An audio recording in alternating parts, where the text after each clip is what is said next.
Jill, what would you ask God? Well, I don't know that I would ask him a question. I would probably stick out my hand and say, I'd like to shake your hand. I'm glad to meet you because I wasn't really sure that you existed. Really, you're agnostic? Mm-hmm. Yeah. And why aren't you sure?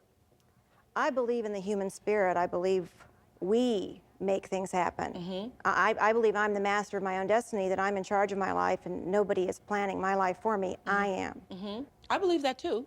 I'm not sure that there is a God. Nobody can answer my questions when I say, what is God? But do you believe that, like, if you don't call it God? Because I really do think people get hung up on the whole God issue. And whatever that force is, that whatever you want to call it, I don't think that it cares what it is called.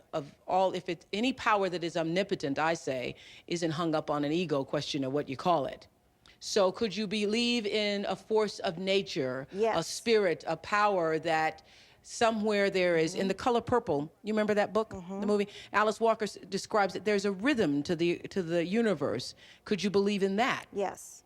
I believe more in nature and the power of love. Do you believe in love? Yes, Well, then you absolutely. believe in God. I'm sorry to tell you, you do. But I'm see, sorry. I don't call it. Why call it God? You believe in God? Why You believe... not? Why do And you call know it what? God? You don't have to call it God. I don't call And it you God. don't have to call it God. And God does not care. You don't have to call it God, because if God is love and love is God, it does not matter what you call it. You are okay, sit down, you're no longer agnostic.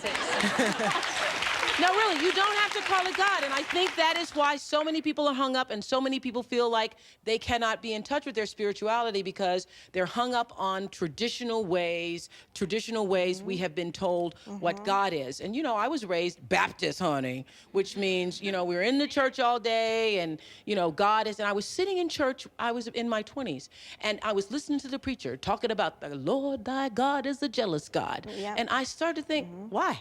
Right. Why would God be jealous of anything I could do or anybody else I know? So, yeah, get over that whole thing. Yeah. Okay?